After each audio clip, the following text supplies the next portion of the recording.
Will wonders never cease. Good morning, good day. Hello to you, I say. My name's Host Eric. I'm the host of Talking with Famous People. And I greet you with the most greeting-filled greetings I can muster. Be they sayonara, be they aloha, be they auf Wiedersehen, be they guten Morgen. I have each and every imagined greeting in my repertoire of actual possible greetings. And at any moment, I may greet you in an unfamiliar way. Just know I mean no harm. I come in peace. If I say to you, it's African for hello. I'm not going to stab you with a spear.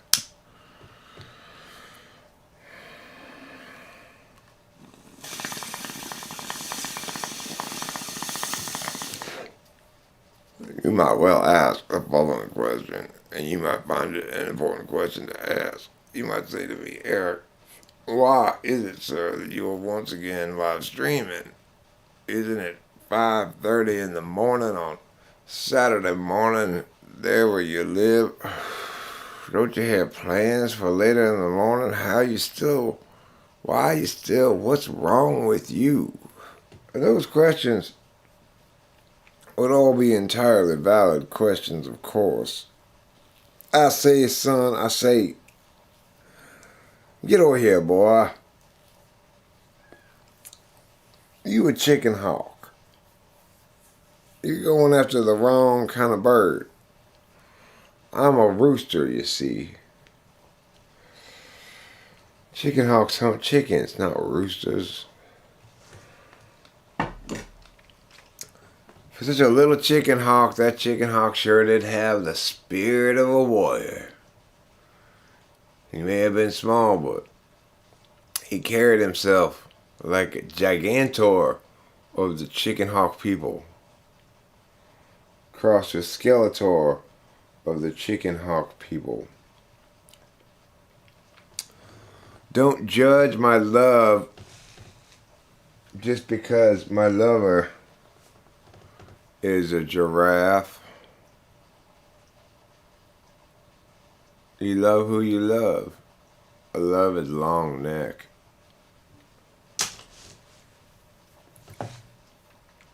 If you're like me, a longtime giraffe aficionado, and a savanna animal fetishist, which means regardless of your sex play, you want it to involve at least one or more animals from the African savanna. Well, then you're going to love our role-playing Get Eaten by a Lion sex dungeon. You're going to say, wow, you've got everything here. But with the savanna, the tall grass, the skulking leopards, the hot winds, bearing hints, just a hint yet, of the rainy season to come. The rampaging hippos, slaughtering millions before them. You know, each year, up to 12 million people are killed by hippopotamuses. It's true. Between 12 and 700 million people each year are killed by hippopotamuses. It's a remarkable slaughter, and there's not a damn thing we can do about it now that the environmentalists have us by the balls. Next thing you know, we're going to have to invite hippos into our home to eat our children. Then what are you going to feel? Then you're going to say, I wish I had listened to Eric. Hippopotamus. If you are a hippopotamus.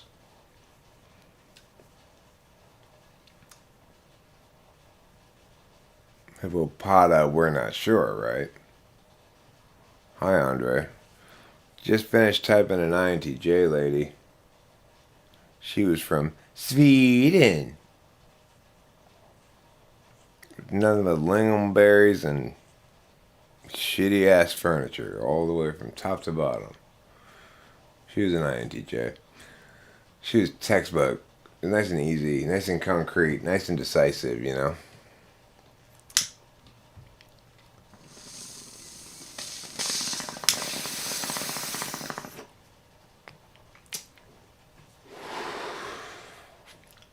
Nothing squishy mushy about it at all. She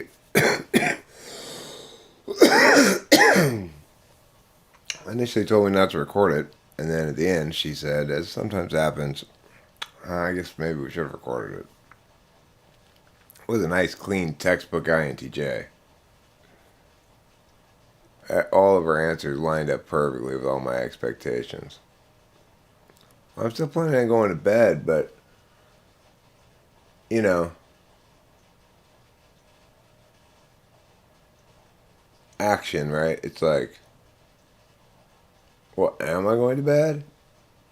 Am I not going to bed? I find myself live streaming. I guess I wasn't going to bed. Regardless of what I thought at the time. I made a bunch more shorts for the shorts channel, so we'll see how that does. Still need to make more, but we got more toys from the Savers, so we've got more characters to play with now. And I'll tell you, that first experiment with the shorts channel was very successful. Looks like it hit about 50,000 in the approximately 4-day long experiment, 5-day long experiment. So if I upload hourly shorts and I attain the same rate that I have in that experiment, then I'm looking at 10,000 views a day, which is 300,000 a month. That's way better than my regular channel, you know. I don't get anything like 300,000 views a month. It's like, I think this month I'm getting 70 some on this channel maybe, which is good for the main channel.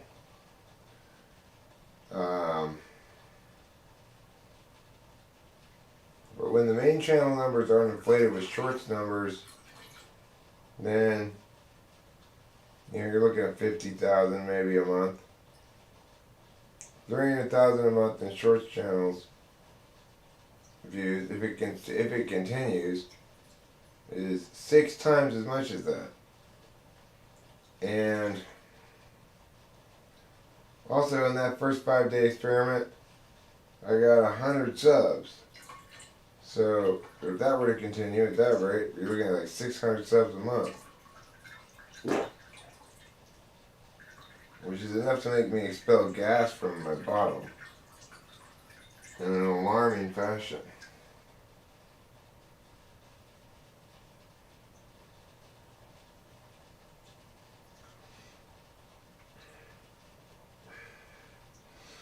So we'll see how it all plays out with the shorts thing. It's quite confusing to me, although it's getting a little clearer.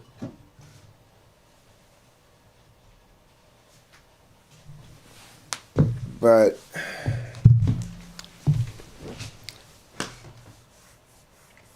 it would seem like YouTube's not giving each of my shorts a legit chance, although maybe the ones that appear that way are just failing on the chance they give them. It's hard to say what the standard is. I've looked at the thumbs a lot. The ones that do well seem to get higher thumb ratios. And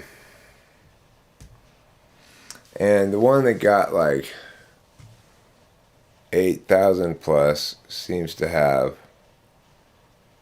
a higher thumb ratio than the other ones that get a little bit less. But it's really hard to say what they're predicating their prioritization on in shorts, you know. Very difficult to tell.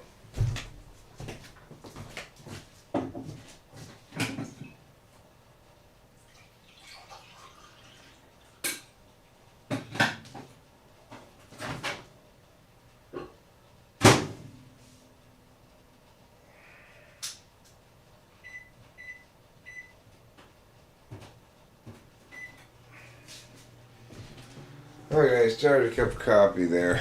I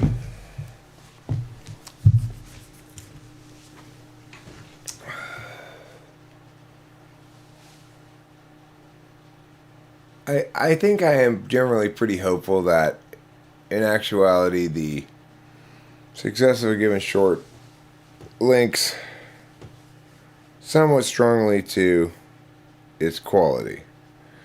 But I'm also not sure that all of the shorts get a legit fair chance. So,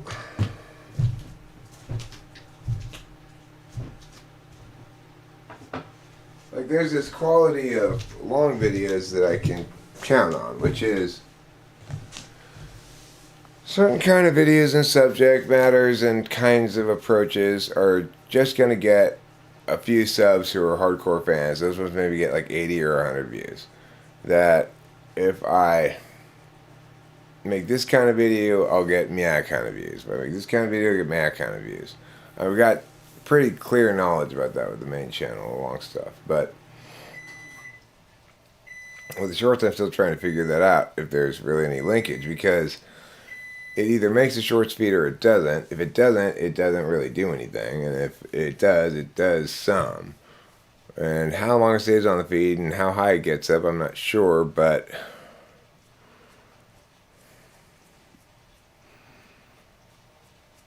I think I'm getting better at making them, by and large. You know, it's weird how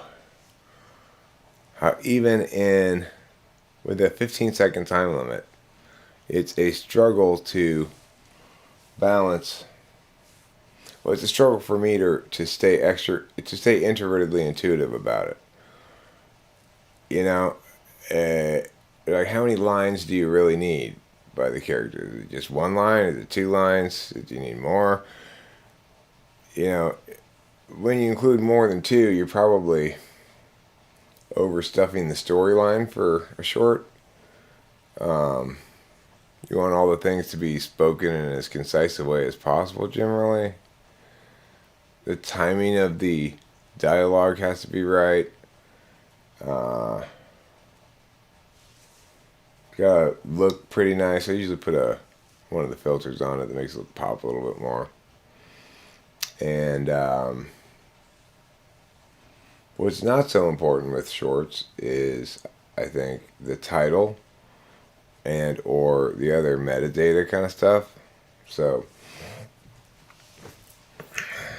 but I do now have all my shorts recategorized as comedy. I realized that I had it's defaulting to the category of people and blogs for some reason. So I thought, well, that might help a little bit. Have it in the right category.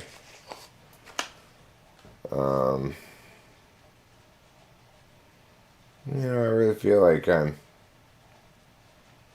developing a bit of a, what you call, a stable of characters that I can draw upon. So, like, with these new characters here, I got basically a Karen character, which is, if I can find her, I got a lot of stuff in the bag now, it's kind of hard to find things. But she plays the role of, like, the mom character, because she just looks like a Karen, you know.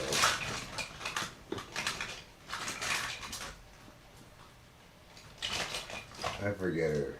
I can't find her, but let's take my word for it. She's a good Karen.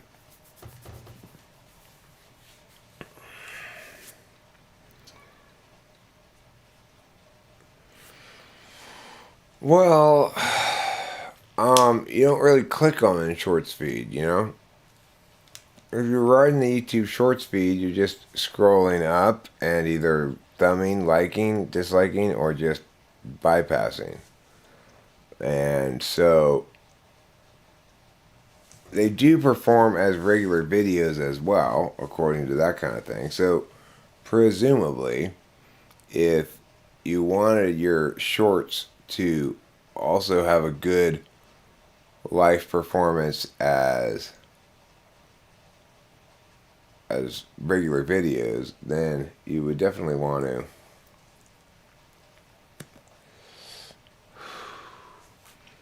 put in that stuff. As far as whether you want to thumb it or not differently, well, the dolls make pretty good thumbs, auto thumbs, compared to some other things. At least, at least they're uniform in their general aesthetic.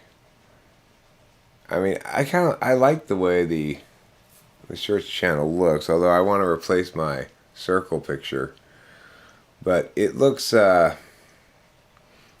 satisfyingly singular in its purpose, you know? And for me, that's actually quite an accomplishment. It doesn't normally happen.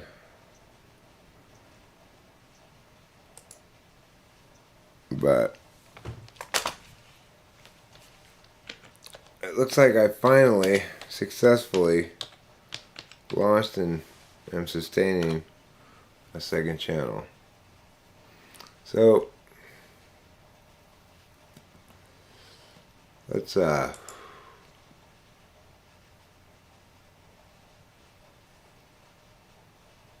show you what it looks like with the old window capture. There it is. So there's this shorts page, and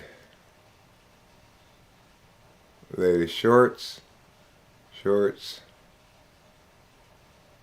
This is just the short search results. There.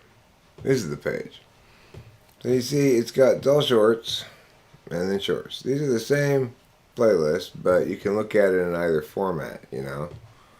You can look at it in regular video format or in shorts format. When this thing works, it's kind of a cool way to watch it. So let me see what the audio settings are on here.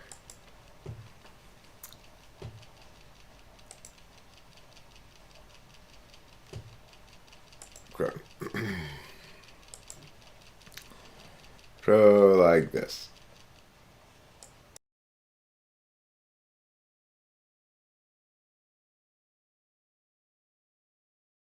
Just stay away from me, you horrible pig! Ah!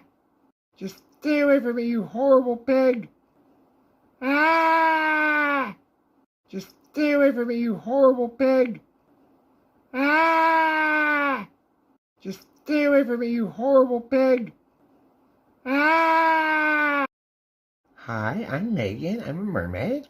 I really like mackerel and swimming and luring sailors to their deaths, so that sounds like your kind of thing. Hit me up. Hi, I'm Megan. I'm a mermaid. Shoo, you long-necked philanderer! Get away from my daughter! Tina Marie, you get down here right this instant and you tell me what you're doing with that giraffe! Shoo, you long-necked philanderer! Get away from... Why'd your neck so long? Don't judge. You love who you love. Why'd your neck so long? Don't judge. You love who you love. Why'd your neck so long? Don't judge. You love... The tricky part's always opening these things. The tricky part's always opening these. Can I get 2 packs of Marlboro Red shorts, please? Smoking's about all I can do with these tiny arms. Can I get 2 packs of Marlboro? Hey, Spink Break, look at me.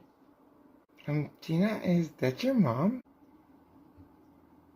Hey, Spink Break, look at me. Tina, is that your mom?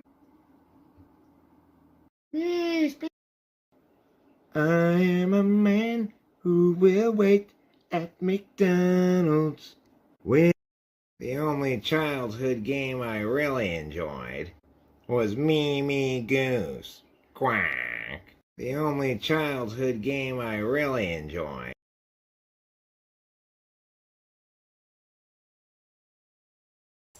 Was me goose quack. Get it? 'Cause she's a duck. Right, did you hear Jordan Peterson's song bemoaning the current state of affairs and crying out for folks to do the right thing? No.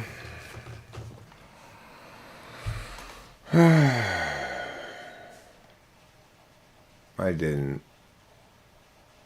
I have this weird thing where I really don't particularly like engaging with other people's ideas. And it's not like I ever really was a fan of it, but I just expect it consistently to make me mad. I'm gonna think there's something wrong with it. It's gonna annoy me. It's gonna misframe something. It's gonna be like, it's gonna make me go, Mamma mia! I need to express some Italian frustration.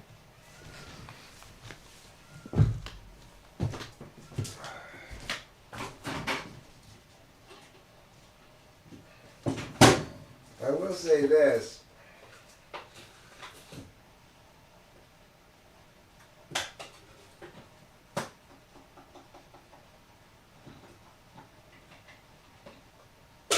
I'm interested to see how the ENTP Club typing comes out. I pushed it back till noon.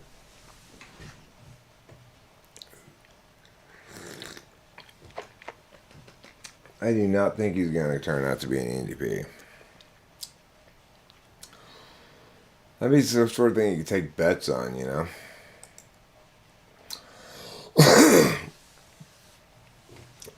Because for people who understand the typing protocols I use and have seen type people who are any DOMs and seen me type people who are any second, seen me type people who are TI second or TI DOM, like such parties should be preparing them. I mean, I'm gonna try to type the guy full blast, so I'm not just gonna say here's the reasons why you're definitely not an HP. I'm gonna try to figure out what type he is, but those NETI tests should be quite definitive. It shouldn't require a lot of interpretation on simply the question of whether he's an ADP, you know? And I mean, I think that's the beautiful thing is with these particular tests, we can compare his results against mine, against Aga's, against a couple of others, and see if they are consistent, you know? And make a determination that's pretty definitive that, in other words, for people who understand how shit goes around here, it makes it because there are such people, it makes it impossible for me to game it at all, right? It's like, if I'm wrong, his abundant NE will be obvious, and so will his strong TI, you know? And there won't be any way for me to avoid that. Concurrently, if I'm right, and his NE's weak and his TI's weak, or one of them, then there won't really be any way to avoid that either. And it's pretty definitive, and I mean, not just pretty definitive, it's definitive on the matter. And that's pretty satisfying, you know, because that's the sort of thing you want a typologist to do.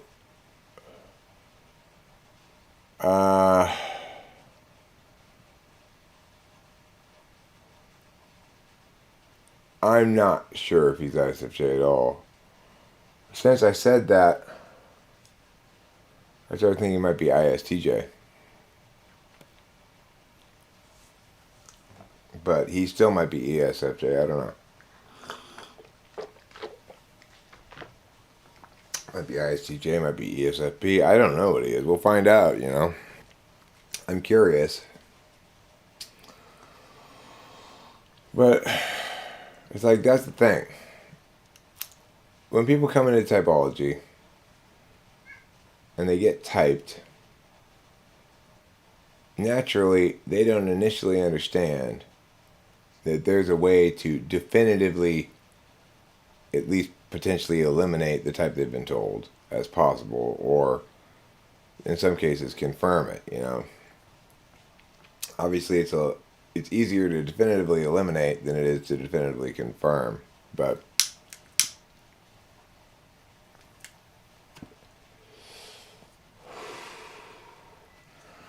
if you want to go through confirmation anyway, you can go through my God's Big Heaven confirmation classes. I'm not going to do it. I'm not going to do it, Dave. You're just Dave today. Not going to do it. I'm not an SI Dom. I'm not just going to repeat myself mindlessly. Not gonna do it with my doing bone. I'm gonna tuck that doing bone back underneath my thigh where it belongs. I'll say, "Oh there, doing bone. Let's not jump to any conclusions." Have you ever heard critique of your arguments that you agreed with and found valid? I mean, all the time, Sir Thomas. It's just, the real question is, how vulnerable, at what level are my argumentation blocks vulnerable to critique at this point? And most of them, maybe, they'll always be. You're never going to not be vulnerable to critique on the contention level stuff. So, what I mean by that is, at this point, the core positions of stuff that I've argued plenty of times before, and I know well the arguments for, those arguments that I have been running for a while on the same topic or whatever, they've sustained a lot of attempts to storm the castle, right? So those are pretty robust.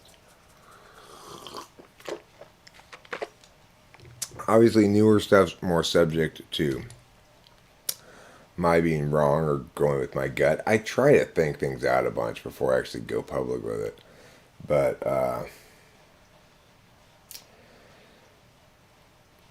yeah, I feel like I've got in place for all significant issues that people want to argue about, all the best arguments. And the best arguments that are enabled and empowered by having the right meta frame, plus a bunch of other particular stuff that combines to make me uniquely well qualified to be right about stuff.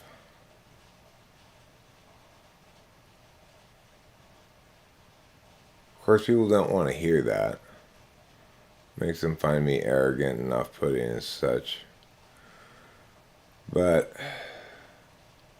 I feel this obligation to explain why it would be the case. You know, like, I could just say,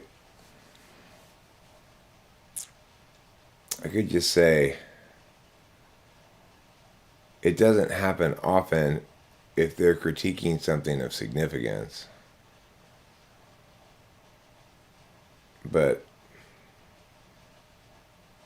I mean, the way you phrase the question there, have you ever heard critique of your arguments that you agreed with and found valid,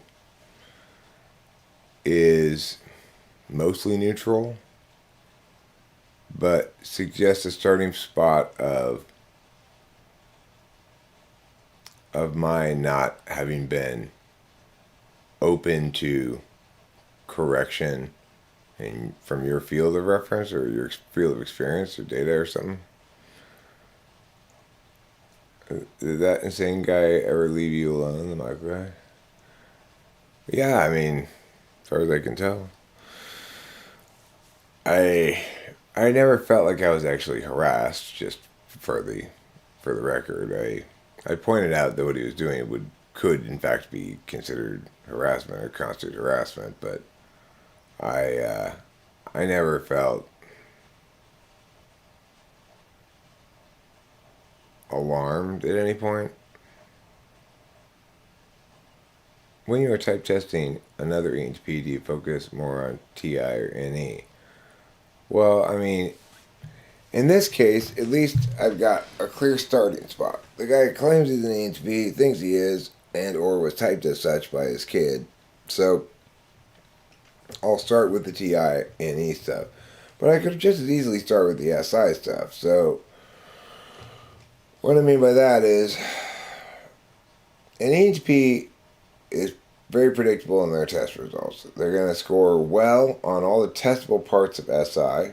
They're going to report MIA in terms of self-care kinds of SI. They're going to display, probably in that context especially, an almost second slot kind of FE cautiousness for a while till their general enthusiasm gets the better of them. They're going to chomp at the bit to demonstrate their expert intuition, and they're going to expect themselves to get every TI question right, even though they probably won't. And they're going to, and when they don't, they're going to be like, oh, I should have, and they're going to explain exactly why they didn't get it, and then, um, and why it was wrong. And they want to beat me to explaining to them why it was wrong. Things like that, you know?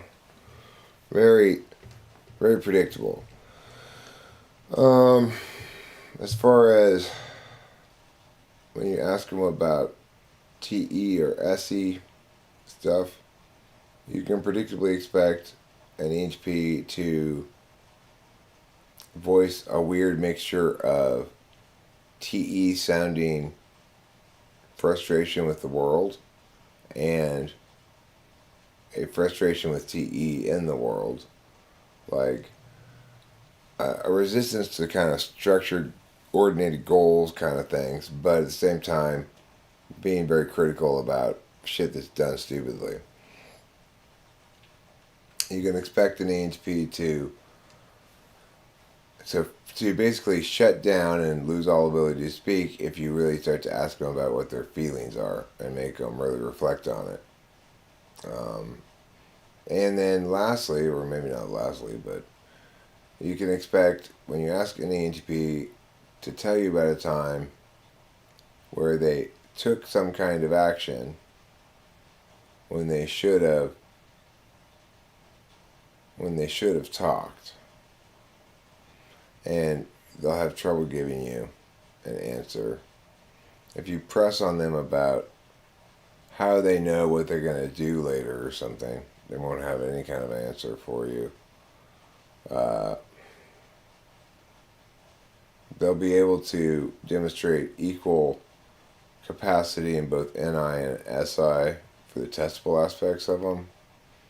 And then, of course, they'll meow the meow on the NE. They'll just keep meowing it until it's squozing all the meow from it. You need to be a great salesman even if they're wrong. They can make you believe they know what they're talking about. That's been my experience with them anyway. It could be good or bad depending on the person. Well, I will say this, Hero Lamb. I was a great salesman when I was the director of... that's an interesting idea. I might explore the concept a bit. I was a great salesman when I was the director of the Kudos program that I was also the program architect of, and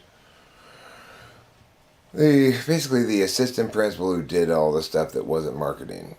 So anyway, but also as the head coach. I was wearing a lot of hats at that job, and it was a lot of work. I worked, really long hours. But regardless,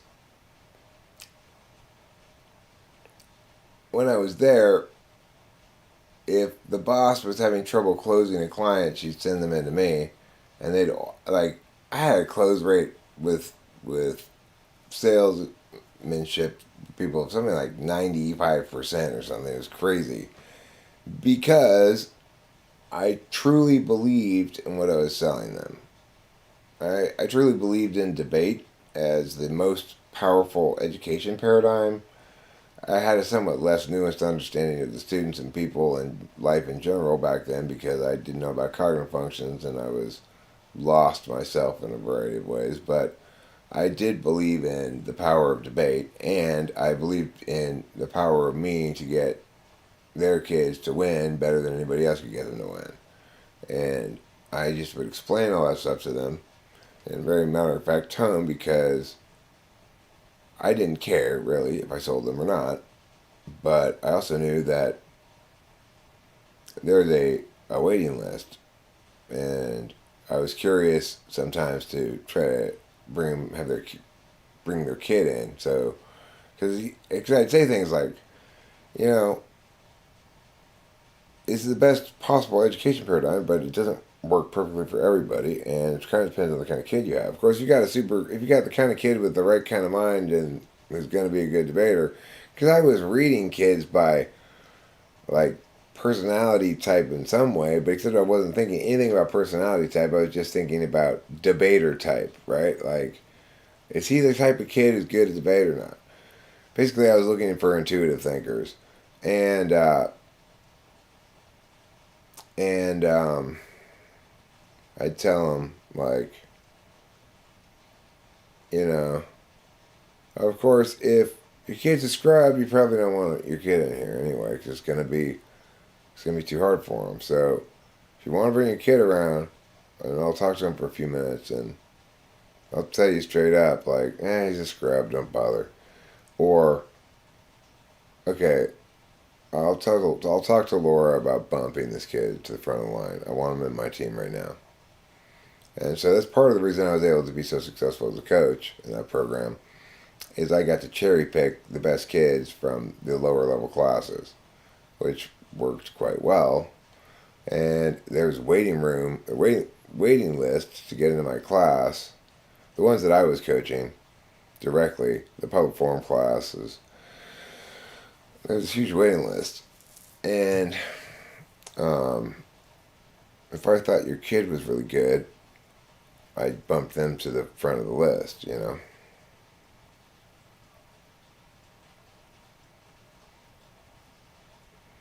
Oh yeah, I've got some slab students. I'll get to your question in a second, Rain. Good morning, Dallas. Very more early morning, yeah.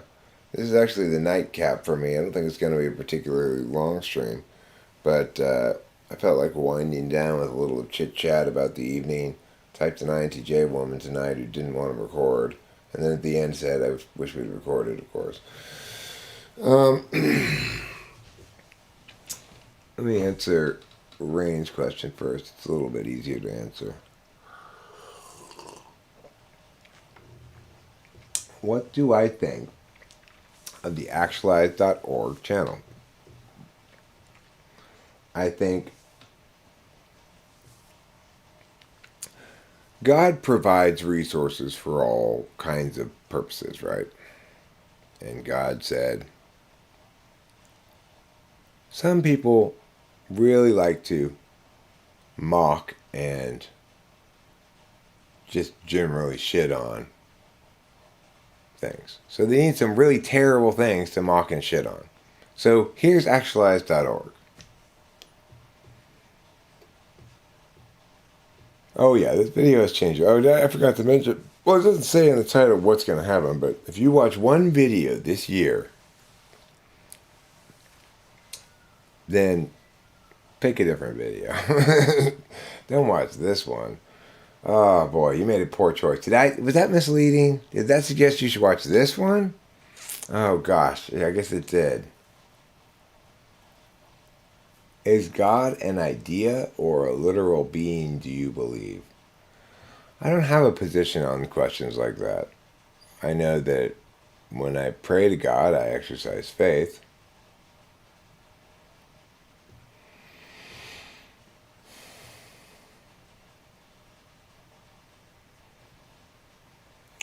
answer like that, what people generally, if people are going to be frustrated by that answer or dislike that answer, it's going to be because they see it as evading a necessary question. In other words, if you pray to God and have faith while you pray, then surely that behavior must be predicated on a position statement that you affirm. But it's not. So that's just all there is to it. Just like I don't need to affirm the existence of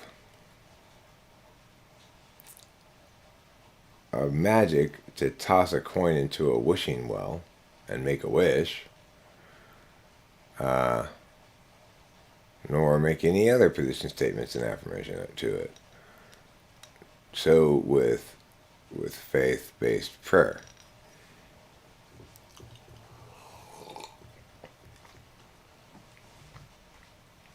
I mean, I think questions like, do you believe in literal hell or do you think it's figurative language, are not the sort of questions one asks about a magical thinking frame. If you do ask it about a magical thinking frame, you've forgotten the one truth that cascades down necessarily from your magical thinking frame. That it is predicated on, or it comprises, the entirety of it comprises the willful exercise of faith through a behavior called prayer.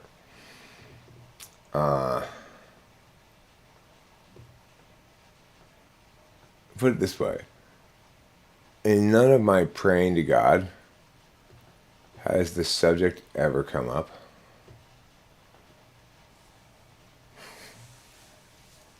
No, I actively disbelieve in heck, okay? I actively negate the existence of heck.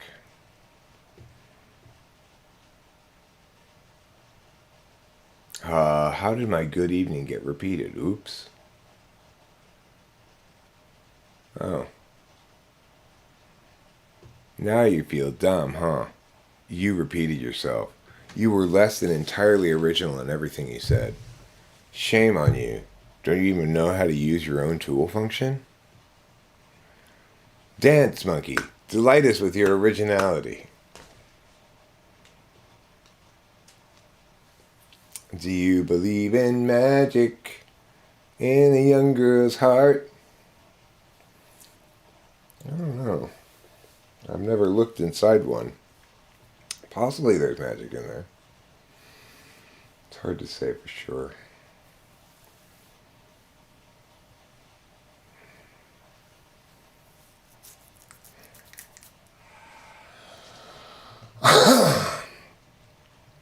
So, you have a lovely rainy Saturday?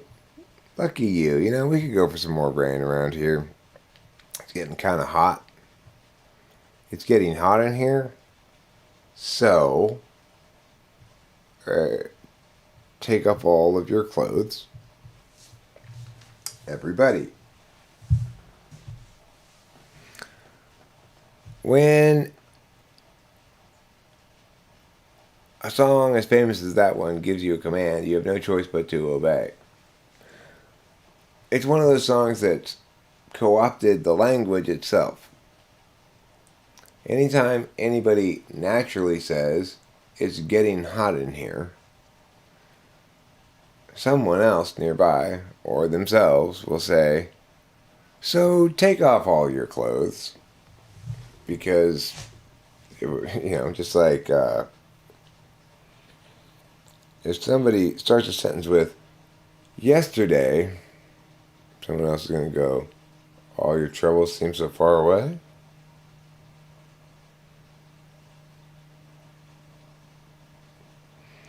The guy who had a Band-Aid on his face but no cut.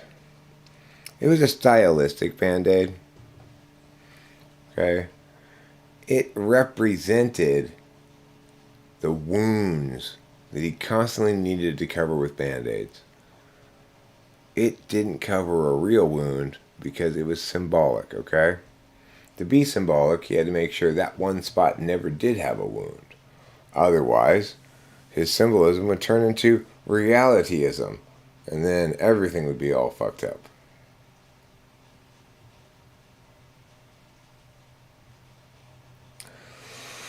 Earlier tonight, I was trying to play the guitar and make up some freestyle songs and try to freestyle out and just express in the moment just my mood. That was all I was trying to do. Wow. After several failed attempts, I summed it up. What my mood was. It was, I suck. So I was pretty pleased that I at least got to the bottom of my mood. Is I suck a mood? Maybe it is.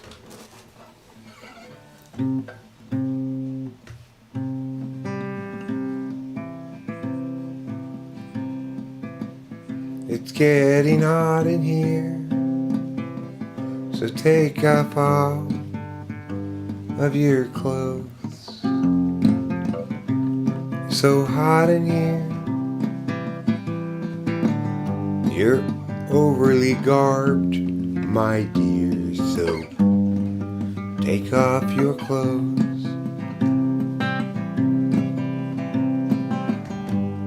And now that we're naked, will you hump me? That's why I wanted you naked, you see. The temperature wasn't really a significant factor here, though I'll repeat myself, dear. It's getting hot in here, and take off all your clothes so that you'll be naked for sex. You'll be naked for sex. There you go. That's it's getting hot in here, so take off all your clothes. Let's see. I think we'll do another hip hop classic, such as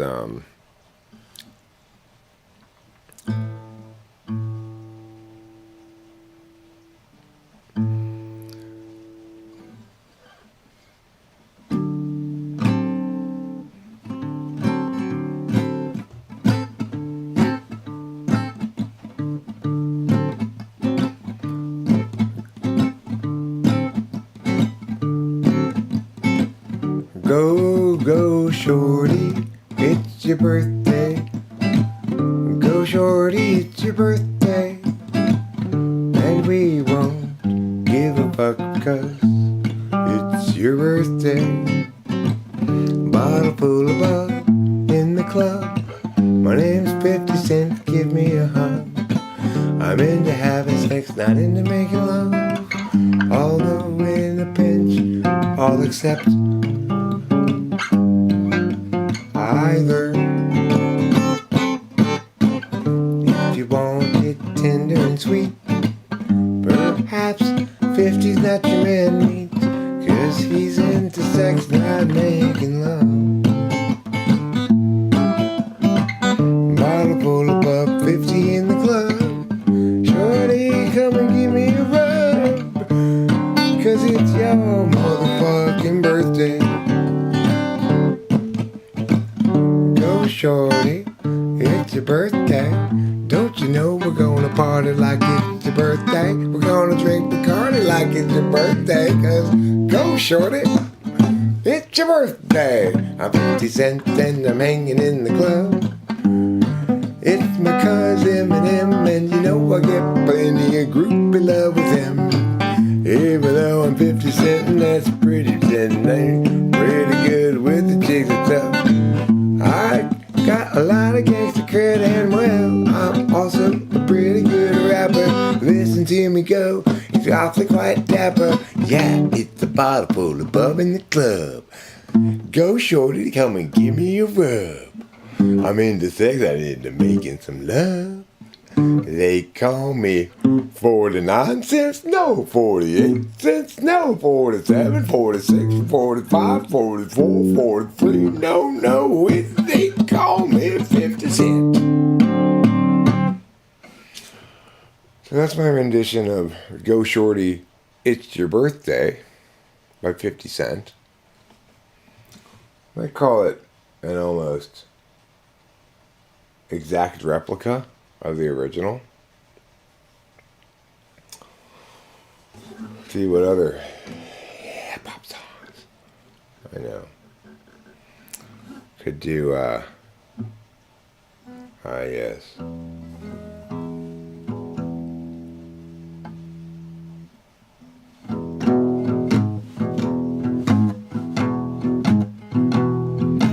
MCMI, people call me Milk. Yes, I'm blowing up the party, but I get no guilt, 'cause I'm gonna be top billing.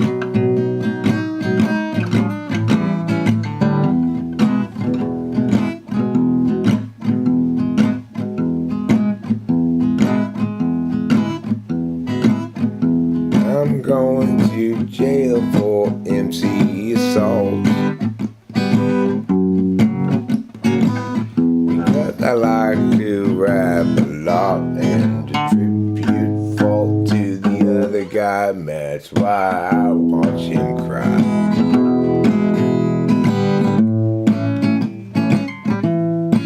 Gizmo chillin',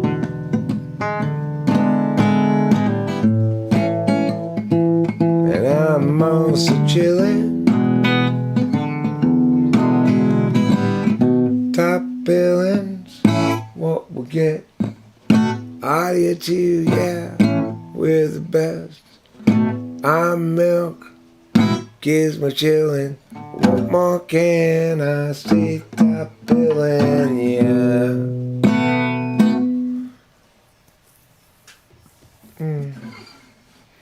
This is what they call failure. My failure sometimes causes pain to others, and I regret that. I don't blame them for feeling such pain. In fact, I encourage it. It makes me feel more thoroughly shamed, which is what I need to improve.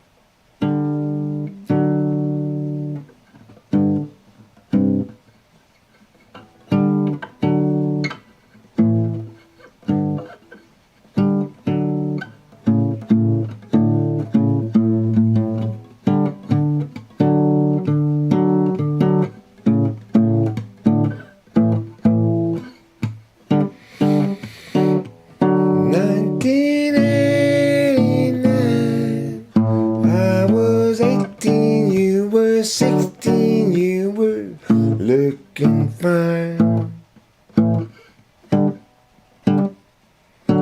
We lost each other.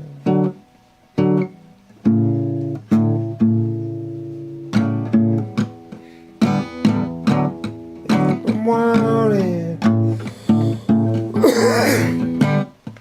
you're mine if I want that too. I want to be wanted. Not sure it's something that you can do. I'm yours if I want it. You're mine if I want that too. I want to be wanted. Not sure it's something that you can do. You said you told me whatever I said, you knew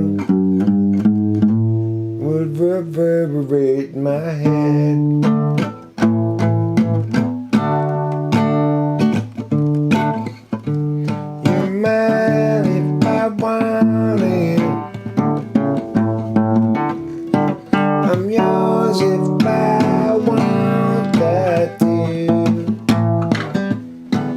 I want to be wanted. Not sure it's something that you can't do. You said, you told me, whatever you said, I knew your words would reverberate in my head.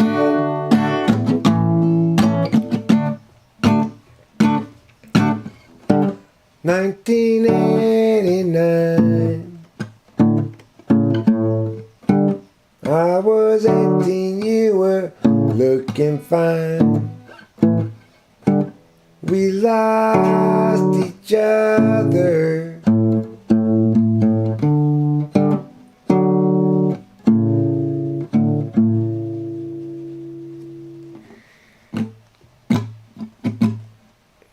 That's kind of okay for shittiness.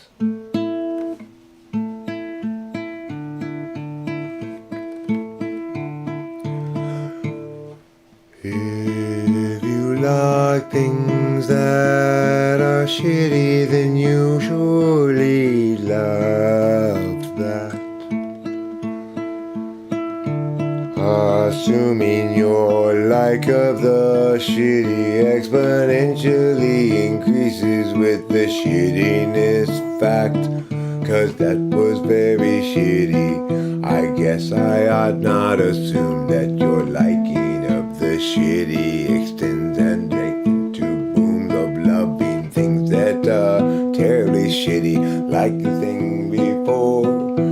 After all, even shittiness of phineas aficionados have their store. So, if you want to listen to something very shitty, welcome home, my friends, we're in shittiness city. Don't worry, nothing here will ever pass mediocre, and you can rest assured color will be ochre, and the turd you step in will be whited bird instead of dog. Silver lining for you, at least you didn't step on a frog. And if you step on a frog, please wipe the frog from your foot before walking on our white carpets. Oh yeah. That reminds me of the first time I touched a frog. It was so soft and slimy. Said, I'm never gonna stop touching frogs the rest of my life. And I never have. To this day, I still constantly fondle a frog. Get me a frog to fondle. You know I can't do nothing without my fondle frog. Gerald has a thought. Gerald has a lot. Gerald has a plot to get to Marjorie's tasty spots. He's got a good idea for a name-changing business. Thinking now about what to call Christmas when they hire his firm to change that name. Gerald always thought there'd be chance enough to return to the work after rough. He'd get back to it eventually, but his visions piled up and his plans would interrupt all the work that started off so hopefully. Now his mind is back on his business, thinking of changing fact list to listless. Oh, how all the people will shout his name. And Gerald knows he understands ever more clearly now. He won't provide explanation regarding the why or the how. He'll see you and know you from inside your heart. Exciting, delighting, Gerald plays his part. And Gerald still knew there's too much to do, and he had dropped time in the underview. Too much to eat, but where now and what? Too much time spent nitpicking the skew with you. Gerald has a thought. Gerald has a lot. Gerald has a plot to get the margarine tater tots. He's got a good idea for a name-changing business. Thinking now about what to call Christmas when the hire is firm to change that name. Gerald has a thought.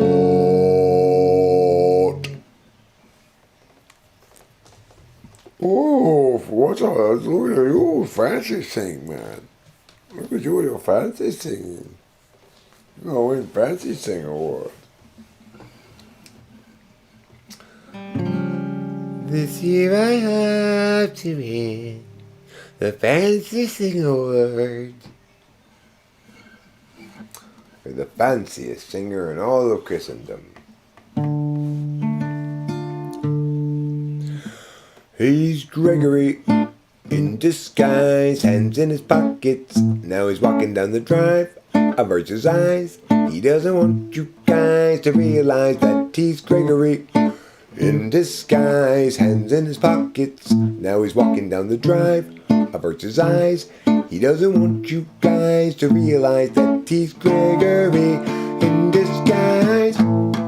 He hates the lies, wants to confront the men, always telling them, but every time he tries, they only run and hide. Again he is denied the chance to yell at them.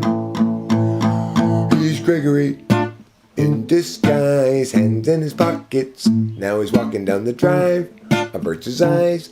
He doesn't want you guys to realize that he's Gregory in disguise, hands in his pockets. Now he's walking down the drive, averts his eyes. He doesn't want you guys to realize that he's Gregory in disguise.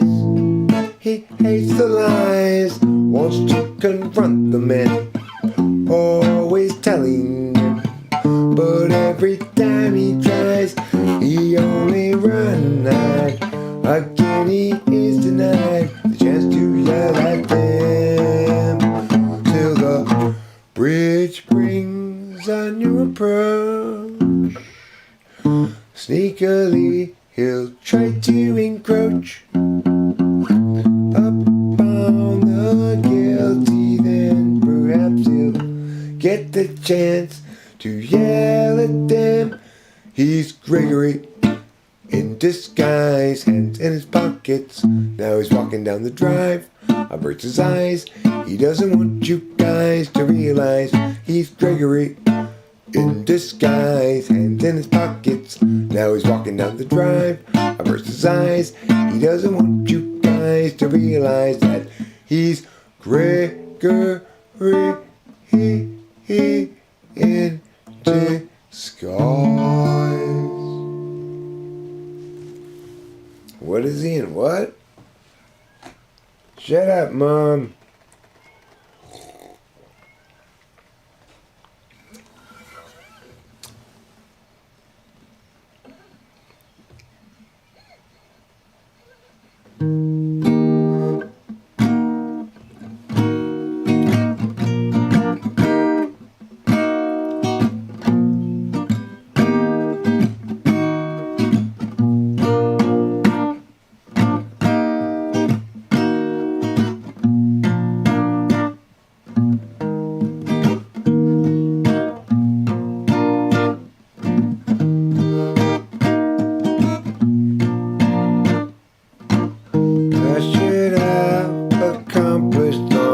Go. Something to hang my hat on, so kingdoms were a creative endeavor. When it all mattered, nobody reminded me that this time weather was temporary, that these occasions would fade from my view, and see what I see in the time since they're out. I look up above, I wonder what enough. I wonder if shove comes to push, if it's enough for Jesus.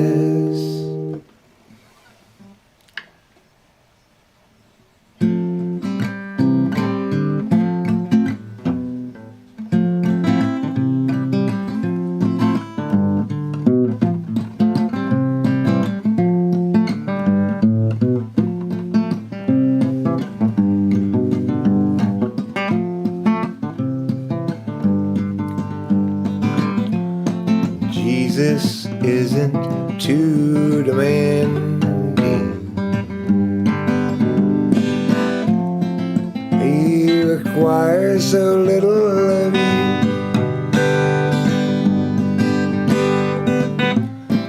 Yes, you've got to stay pure with your body.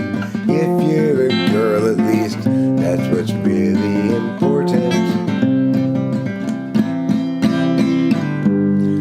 Hoes, better stop. Jesus gets mad about that a lot. Stop chasing those man penises all around, and Jesus will frown if you go down on him tonight in the gym, because you barely met him yesterday. Jesus has one central message for you. Don't be a hoe, don't be a hoe. Jesus has one central message for you. If you fuck, down to hell you go. At least if you're girly. Hey there, women and girls, growing into your adulthood. All of you listen to Jesus. Remember your responsibility.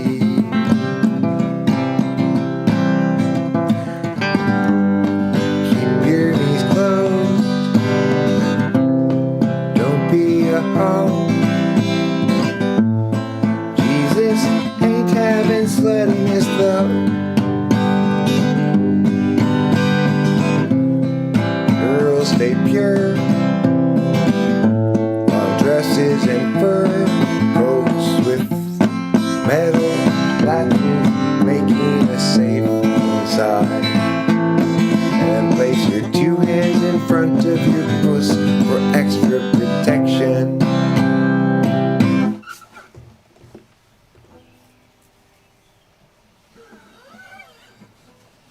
Things Jesus wants.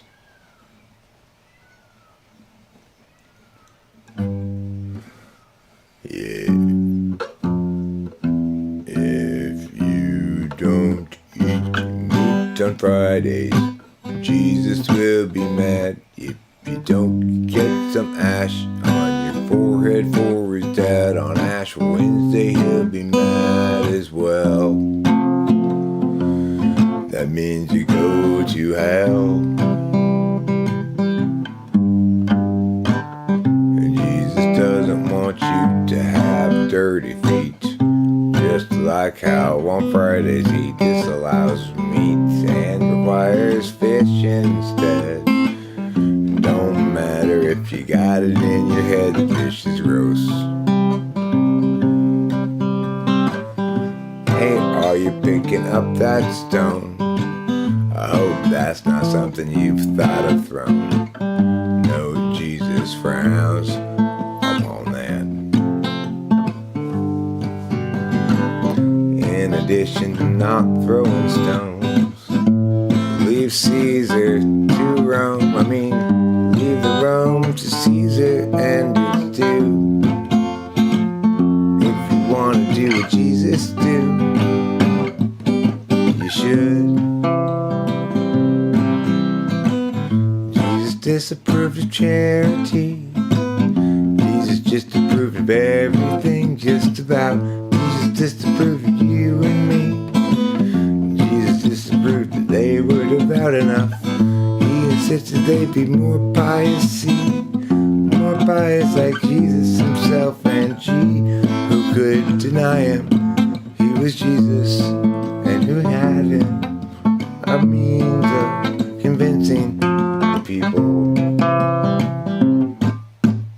Jesus gets mad, Jesus gets angry when you don't smoke cigars. Jesus gets mad, he gets angry if you don't turn boats into cars. Jesus gets mad, Jesus gets angry when you pray for a good harvest. He says, I'm not a pagan. God, can't you do better than that?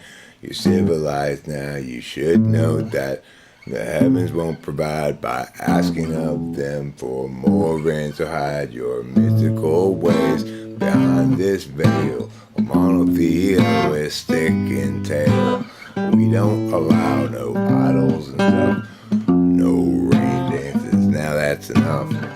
If you really feel the compassion and need to incorporate some C3 magically, well, perhaps you want to embrace Mexican Catholicism. Saint Guadalupe is the patron saint of getting drunk on tequila.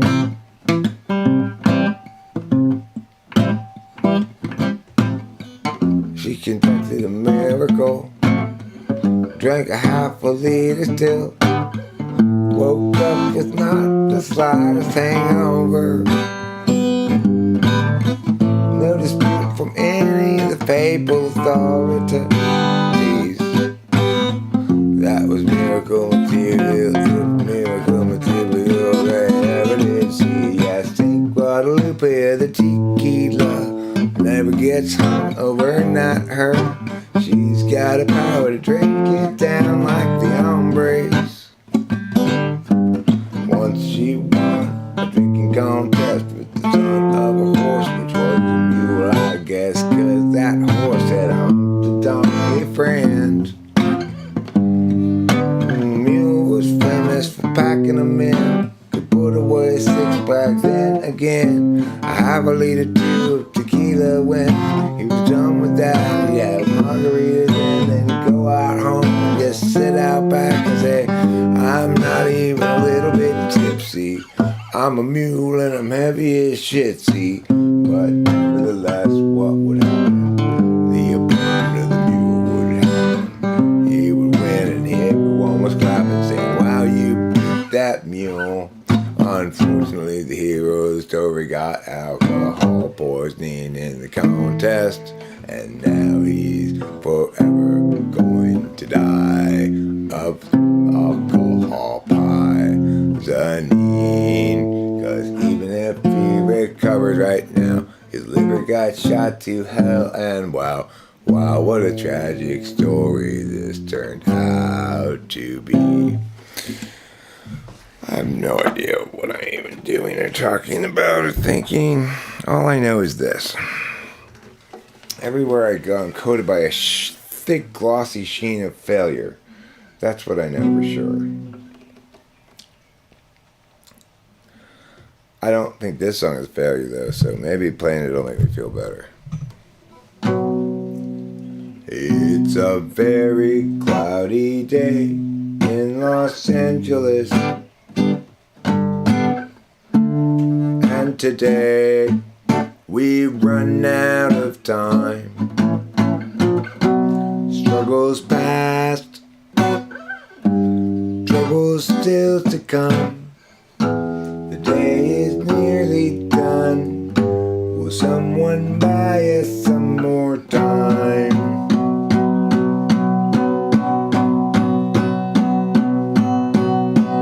Cloudy day in Los Angeles. Cloudy day in LA. I'm no sort of evangelist, but I have something to say.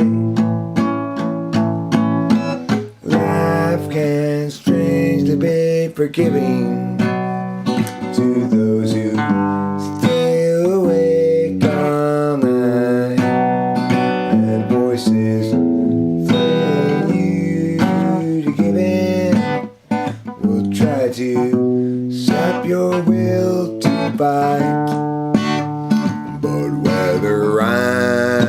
supposed to be here or just be soon forgotten. Noise is sort of based on what I see here and also on what I avoid. It's a very cloudy day in Los Angeles, and today we run out of time. Struggles past, troubles still to come. The day is nearly done. Will someone buy us some more time?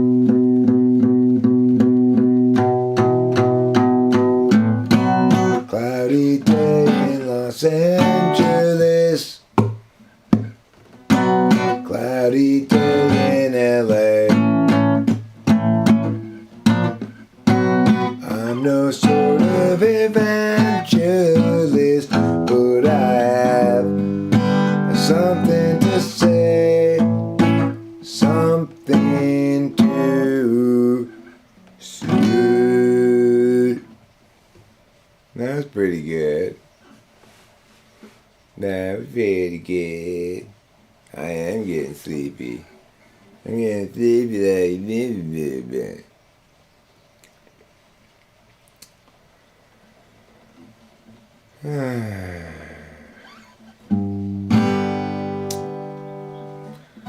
When I was younger, it seemed that everything gleamed.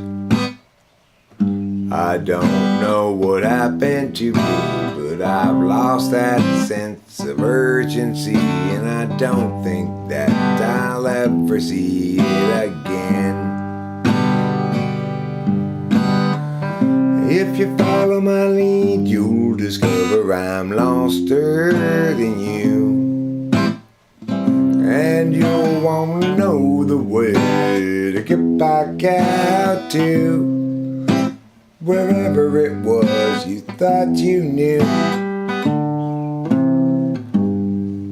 And tomorrow will be just like today. I'll be lost then too.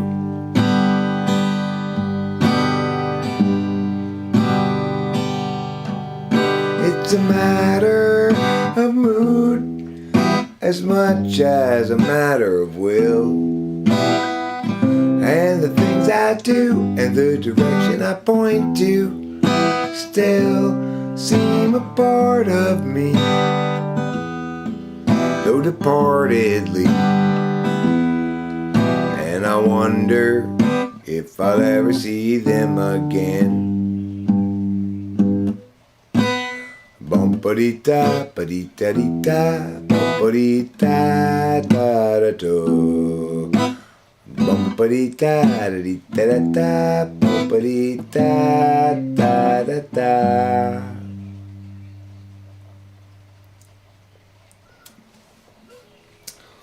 Well, that's kind of okay, as okay things go. Kind of reminds me of the OK Corral, which is one of a number of different OK things in the world. Like, this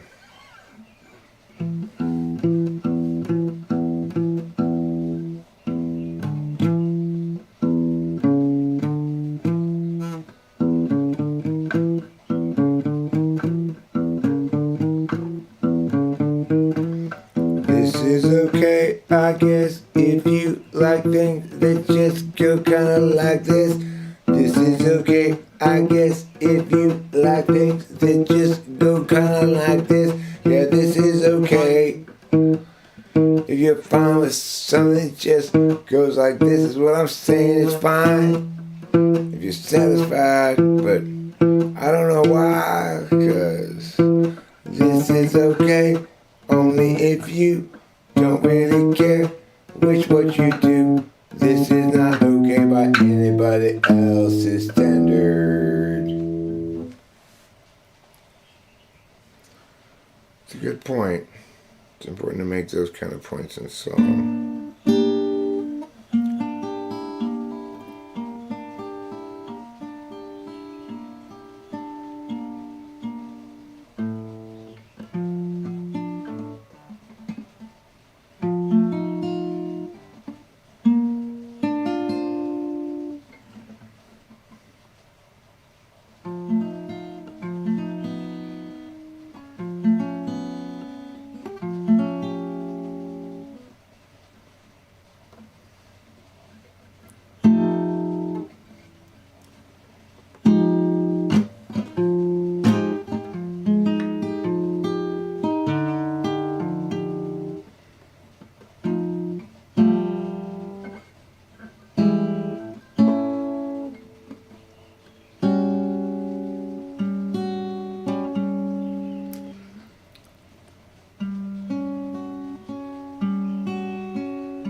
As Judith strode deeper and deeper into the mysterious forest, her alarm rose, growing to a crescendo of fright, until at last she said to herself, "Stop!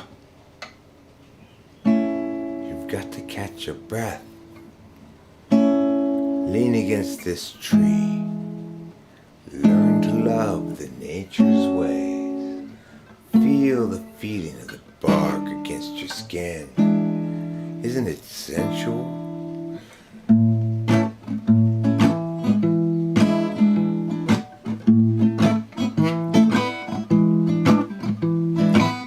We're gonna have a sensual time in the forest. We're gonna rub some bark on our naked skin. That way, if there's a forest fire, started perhaps by our excited ire at the option of not getting on with it, well, we'll be protected by the bark, even if it gets smartly hot in their breath. I guess I could survive it, covered in my bark and ivy, like a beehives of honey in the winter, so they got something to eat when the springtime come around and they can't eat their feet. They say, "Hive it, you got to hive it." And if you're feeling like me, go to the forest and see what you got in store, 'cause rocks and trees are there, of course, but as all I'm on. Bees and honey, trees and flowers, what you doing there? Don't you know the power hour has gone squared? With the yards and made it such your astrology, your function stack is weak in terms of that. It has no astrological effect, which doesn't tune the rest. Because when you were born is the ultimate test. I'm a Taurus. Look at me bull all the day long, bullin' here, bullin' there, through the china shop wrong. You can see that I have got the strength of 1,000 oxen tied to 1,000 horses, pulled by a Chevrolet truck, struck down the road and they're drugged, but whatever, that still adds to horsepower. They don't have to actually push for it to count. Sour beans would be a thing you might see if you disagree with me on this here today. Why is the only question that really matters. Let's evaluate this issue.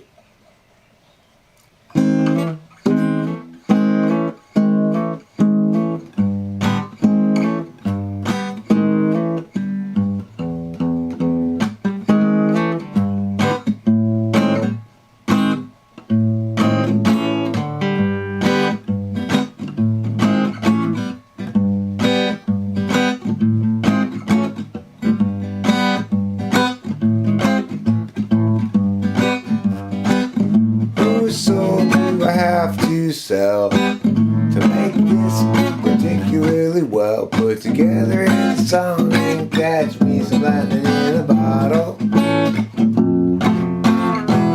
Can I sell another person's soul? I don't want to sell mine to the devil, so I'm trying to find a way to get his favor without it.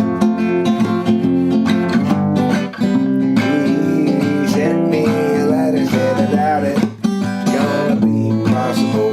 You'll have to convince the council of four in charge of metaphysical celestial decision making whether you can take a soul from another person, trade it for a miracle from the devil, like musical talent or whatever of a single song a hit, all about the shit that everybody wants to hear about, like love and how to shout.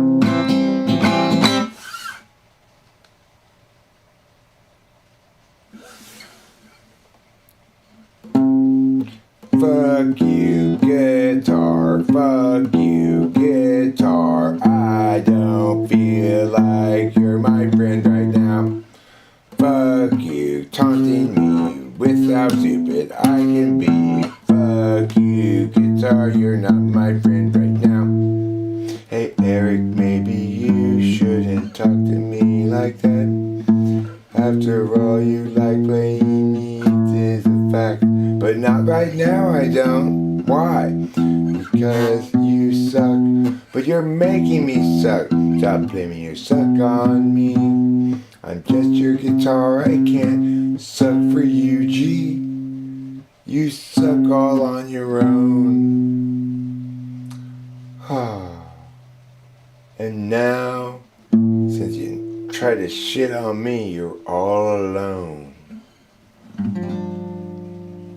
Wallow in your failure.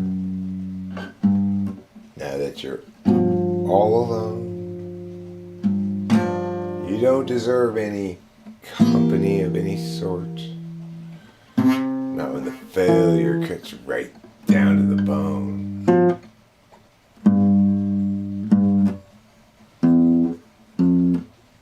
I like to fail. I like to, yeah.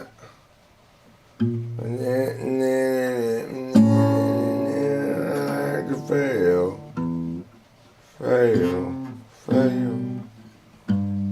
Fail. Whoa. My failure is real there. That's a sudden burst of, whoa, what's going on with me? I gotta crash out. No, Eric, you can't possibly stop. The sheer genius of your aimless, self-indulgent ramblings was immersing us in just liters, gallons, pecks and bushels of semen flavored fantastic hood.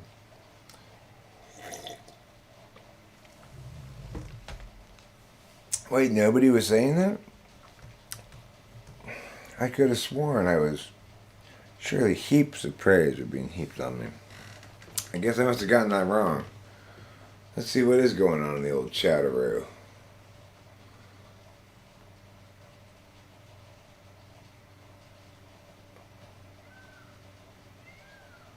The Midas touch.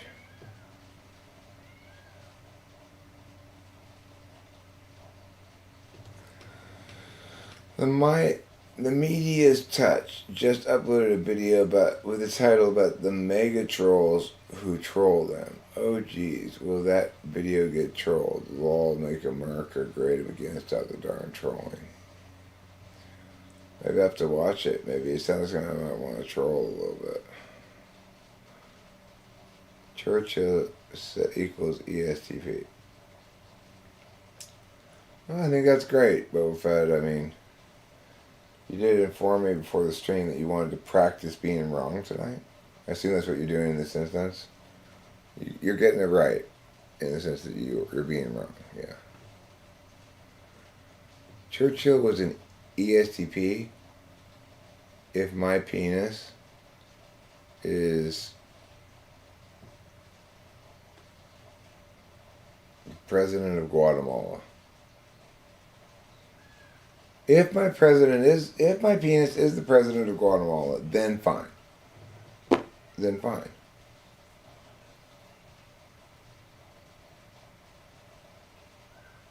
Then he could be an ESTP. But if he's an ESTP, then I'll be a monkey's uncle. Is that what you want? Are you trying to turn me into a monkey's uncle? Why? So you could be my nephew? Yeah, I farted. I used my butthole, my stomach, my digestive system, the whole 9 yards.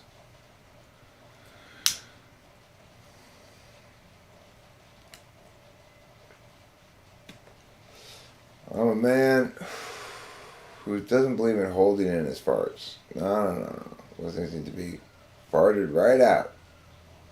No matter who's around, whose face I'm sitting on. Doesn't matter if I'm sitting on the president's face. If I got a fart, it's coming right out.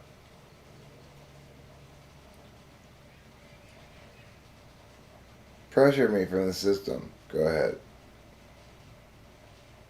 He vented pressure from the system. Who is venting pressure? It is expressed in time between start of a level and the point where the level designer gave up, ran out of it, and he started putting in crates.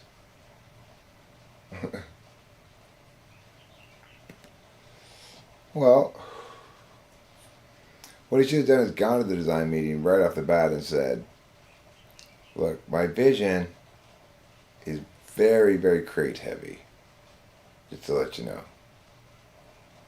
So if you think that's a lot of crates, it's thematically consistent with the aesthetic of the designer of this building, this warehouse, who wanted to bring what he called crate chic to the location. Well, as long as you got a good backstory for it. Oh yeah, I do. His name's Colin Crates, the crate guy. He loves crates. Okay?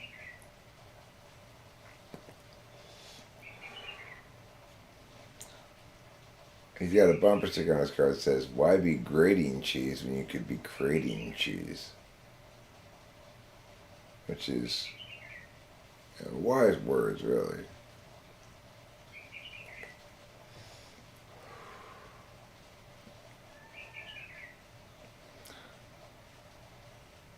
Just don't be berating cheese. That's not acceptable. I'm about to Saul asleep.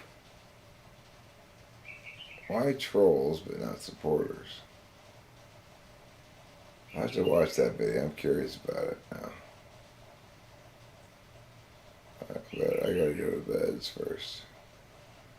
To breads, you might say.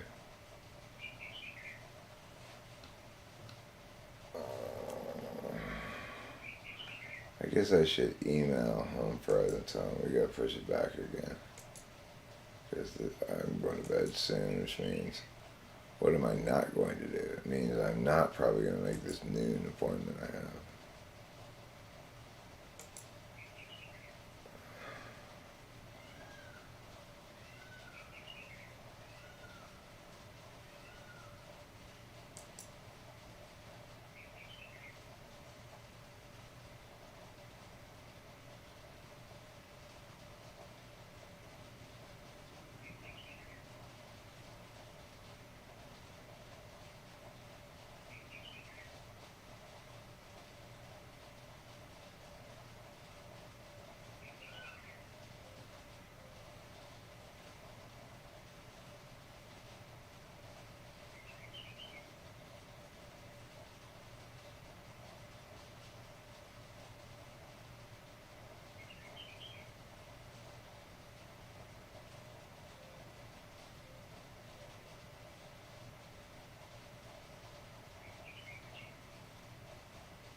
Oh, right. I got distracted with what I was doing.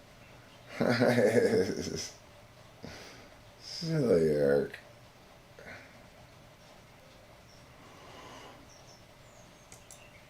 Okay, so, I mean, I wasn't exactly sure. I did mention that video that I had been curious to talk to an older HP, and I wasn't sure exactly why it sounded interesting to me, particularly. I don't really have anything in mind. At the time when I was more saying that, I was more feeling like I needed some sort of guidance. And that email of yours was kind of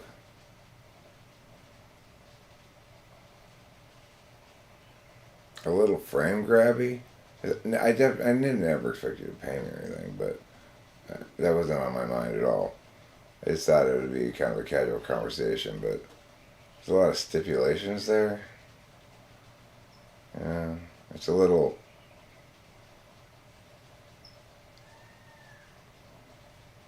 I don't know, passive aggressive. Still might be interesting to talk to you, but you're making it complicated, you know.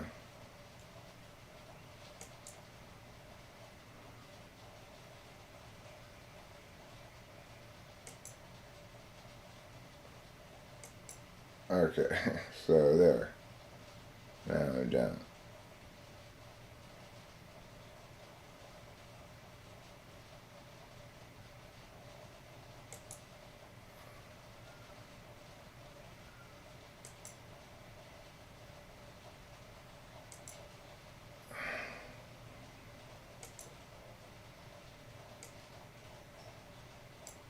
Let's take this thing here.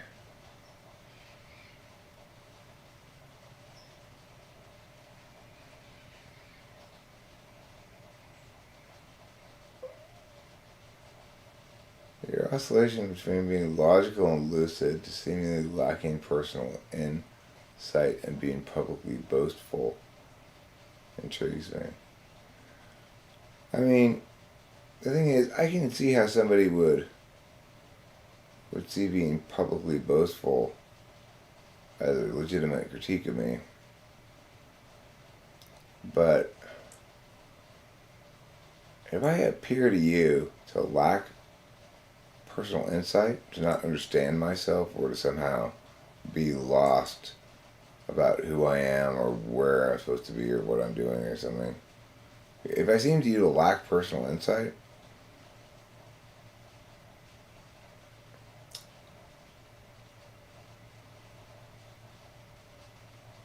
I mean, I don't think you're a very good evaluator of things. Certainly, you could say I'm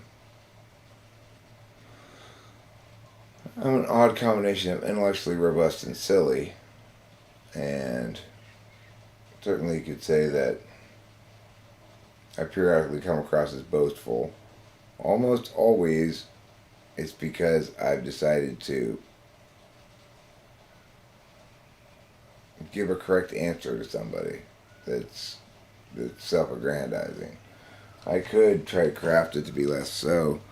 That's tricky business. It's like it's hard to know how to manage that shit.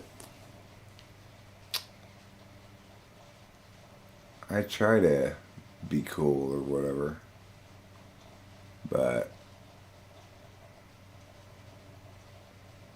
I have limited patience for effie shit. Anyway, I gotta go to bed. You know why? Because that's where the meat in the sleep sandwich is. And who's the meat in the sleep sandwich? That's right, it's me. Little old me. I'm the meat in the sleep sandwich. Good night, everybody.